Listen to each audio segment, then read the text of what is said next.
Hi, this is Dr. Jennifer Mullen of Decolonizing Therapy, and it's my absolute pleasure and honor to just share a little bit of the book. And I thought that I would just read some small parts of the book in excitement, in gratitude, and in a loving offering.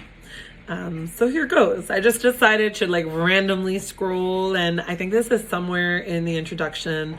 No surprise that my introduction is quite long as well. So here goes. Here's an excerpt from Decolonizing Therapy, Oppression, Historical Trauma, and Politicizing Your Practice, that is due out in mid-2023. In early fall 2023. This book offers no easy, clear answers, and the world and structures we are forced to live in are often unfair and unjust. Similar to our work to resist and challenge capitalism or to create alternatives to the police and prisons, resisting and challenging the mental health industrial complex is rife with complexity, and there is so much we need that we don't yet have. This book offers more questions with a side of possibility. I believe it might be terribly ironic for one person to have all the answers. And I don't. I am not blaming white supremacy. I am holding it fully accountable. I am not blaming the mental health industrial complex. I am holding it firmly accountable. I am holding it accountable and calling attention to the systemic targeting of oppressed communities under the false pretense of health and safety. I'm holding the institution of white supremacy accountable for the ways in which resources have been poorly and criminally allocated, the ways in which mental health is underfunded across every institution of learning, but inner city police forces are yet overfunded. I'm holding the institutions accountable for neglect of its people, for creating millions of motherless Black and brown children, for the violence on all of our women and femmes, for the so few options when it comes to our healthcare needs and the kind of care we receive or lack thereof. I'm holding the mental health industrial complex accountable, and along with you, my readers, I am demanding change. Except change, right, often fails to arise from within our organizations, our practices, our structures, and work. Our therapy participants can no longer afford to be fearful and distrustful of mental health support. What would it look like to not be fearful of mental health support? What would it look like to be able to have trust that the care, interventions, treatments, and support received would not just care for the individual, but would also be care-filled for the larger community and the earth?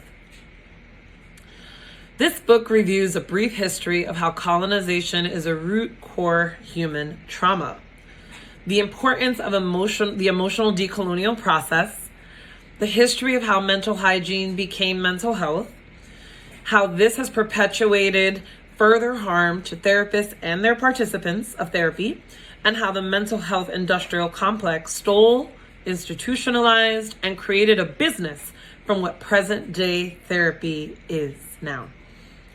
This book will explore what emotional and mental health practices and care could look like outside of theory, while including healing-centered engagement. Shout out to Sean Jenn for that, and I put a little quotation there. Mutual care, peer support, accessibility, and sustainability. This book is an ode to decolonial action, a return to the root of the ways that people globally became well after experiences of trauma, in particular trauma as colonization. This is a call to connect the mental health industrial complex to our political work. This is why we politicize our practices, our healing, our wellness, our health, our emotional freedom, and disability are part of liberatory practices.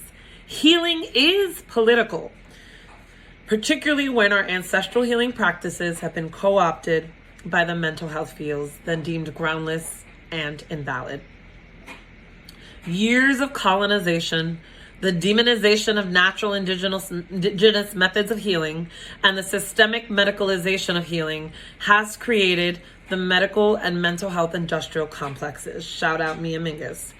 Interlocking systems of policies, structures, governing bodies, institutions, rules, and legal systems of policies, right, are a Ponzi scheme and pyramid schemes where ableism is manufactured, perpetuated, and fed.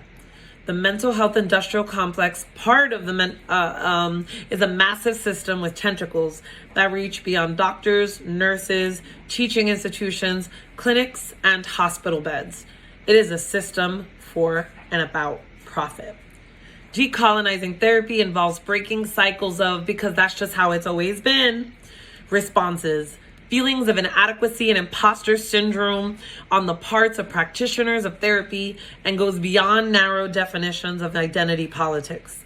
Rather than to shout that mental health systems need holistic practices, it may be more prudent to note that seldom do systems that benefit from staying the same actually change without solidarity, a need for accountability, an understanding of historical perspectives and atrocities, Indigenous and Black stories, historically marginalized people's stories, frontline input on colonial capitalism, an analysis of power, and deep-rooted understanding that therapy alone will not liberate us. I so am looking forward to connecting with you all, and I'm so looking forward to continuing to unpack aspects of this book, aspects of this work, as we continue to push up and resist against the ways that things have always been done. Be well, my good people. Can't wait to connect soon and further. This is Dr. Jennifer Mullen of Decolonizing Therapy, author, public speaker, trained as a psychologist, a spiritualist, and former therapist that was burning the candle at both ends. Thank you so much for being here. Talk soon.